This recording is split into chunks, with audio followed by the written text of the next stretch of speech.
Okay, welcome back, or welcome to Ted and Yogi's Pac-12 adventure alongside Michael Molinari. It is the final week of the regular season. It's Thanksgiving, fellas. I'm thankful for you, thankful for us. I'm thankful for your life. How we doing? Yogi, did you see what we just saw there? Anybody who's watching us, did you see Michael with a little royal wave? That was awesome. What a way to what? How could I be anything? How could anything give us more thanks than that? Michael Molinari doing the very English royal wave. Like, yeah, I assume no one knows who the hell I am. They know you two, so I let people know who the hell is this Molinari guy when Yogi says my name. I like it. The royal wave. Oh, well, somebody going down in royalty is Kyle Whittingham, all-time leader in wins at the University of Utah. If anybody watched the CFP ranking show last night, there were 4 voices on that show. 3 of them used the word smashed when they described Utah and Oregon last week. And it was a beatdown, right? Utah wins at home, huge win. Kyle, him and Jonathan Smith, to me, fellas, are, kind of the last 2 here for Coach of the Year in our league. Yeah. I'll be honest, I obviously didn't see that. I thought Oregon would be able to win and meet the moment on the road like they had at Ohio State. What did you think? Like, we were calling a game in real time, but when you went back and looked at that, I think that's the storyline. They win the South. They're on their way to Vegas for the Pac-12 title. I think that's where we're going to kick off today's dialogue. Well, I'll jump in real quick because, as you said, we were all working, all of us. So I watched the game back on Sunday. Simple. I mean, we saw, as I borrow my old partner's phrase, we saw a supreme scientific whooping in the big game. I saw another one in Salt Lake City. That's what that was. That was just Utah just absolutely crushing Oregon in the line of scrimmage.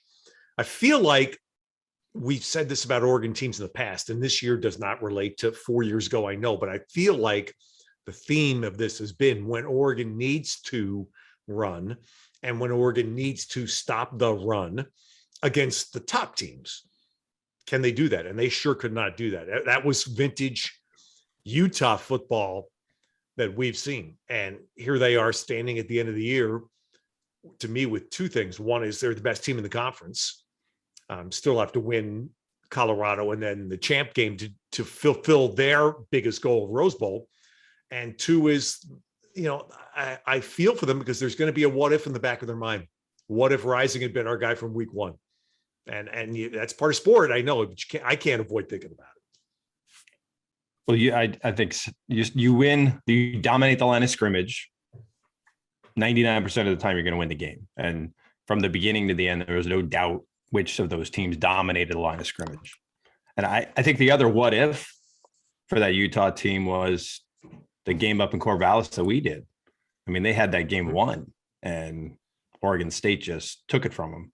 So those would be the what ifs for that season. But I think without question, there's going to be more wows from the Utah people when they remember this season than what ifs.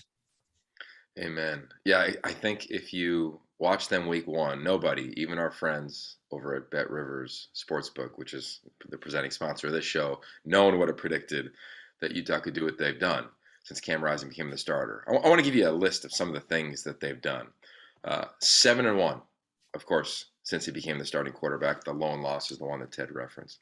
They've averaged 38 points per game, which is tied for 11th best in the country, right? They've ran the ball for almost 240 yards per game, 9th best in the country.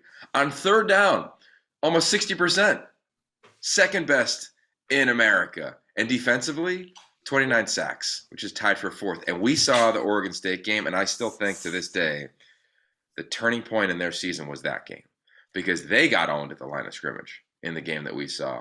And since then, they have risen up on both fronts with shuffling on the O-line, the defensive front led by the vets with Mika Tafua, and then the young guys, Van Fillinger and company. I look at this team, not only the favorite to win the league after what they did against Oregon. Again, go back to when Sam Darnold became the starting quarterback at SC. They beat Penn State in the Rose Bowl. They finished number 3 in the country. So you look at the rankings last night where Utah was, not even in the top 15. for everybody, if they're frustrated where they are, taking down the number 3 team in America, Utah fans, you'll be fine.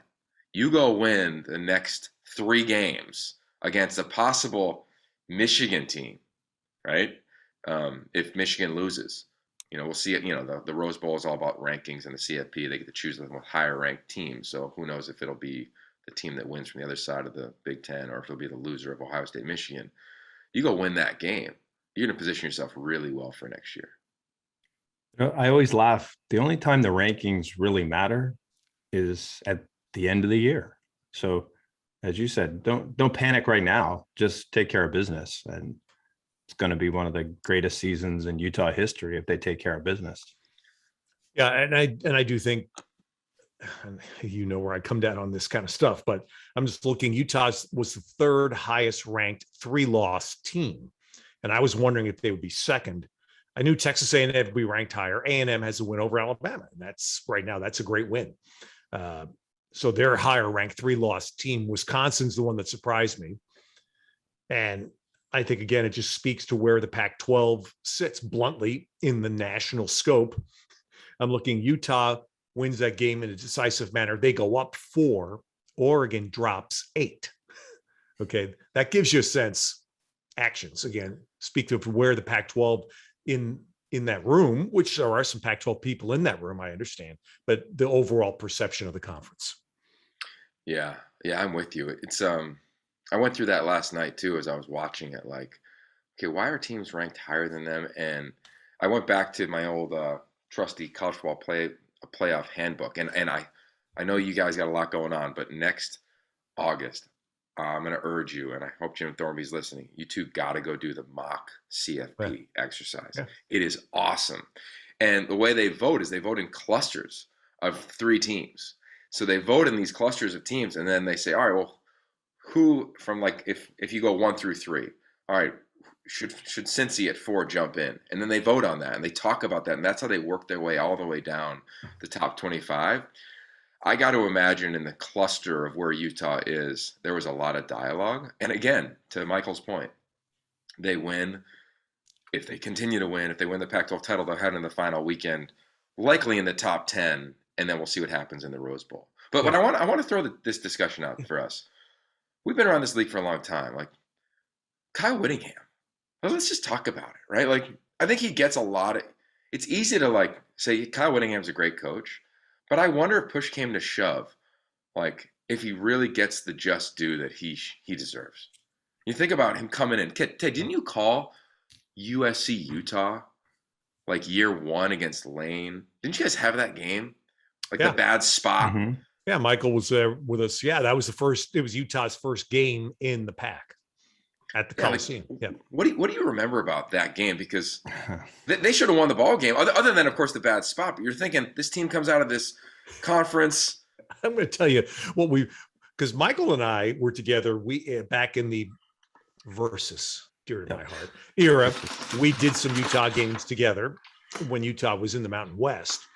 And I'm going to tell you, I remember my first few times I saw Utah play. My first thought, Kyle Whittingham played at BYU and he's coaching at Utah. How does that happen? I mean, seriously, knowing the passionate rivalry. I mean, as we all, Yogi, you were part of it. Could you imagine USC hiring a UCLA guy to be their head coach? It ain't going to happen. Well, this is what happened in Utah. And Kyle Whittingham now, 16 years later, you stand up and say, the guy's been brilliant. He's been brilliant. There's buzz going around. Is he about ready to say that's enough at the end of the year? He's in his early 60s. If they get to the Rose Bowl, that's clearly the grail for Utah football fans. Since they've been in the league, they haven't been to a Rose Bowl. And the other thing that they've done that to me will be something I want to talk about, maybe not as much today as next week, ensuing weeks. It hit me again watching our Cal Stanford game Saturday. Michael, watch Yogi have a slight stroke when I say this. Recruiting. I mean, Utah recruits. Kyle Whittingham and his staff recruit players to Utah. They reload. And that's something I think our league right now, conference together, is short of. We saw a program Saturday in our game that we can talk about that right now needs a serious recruiting boost.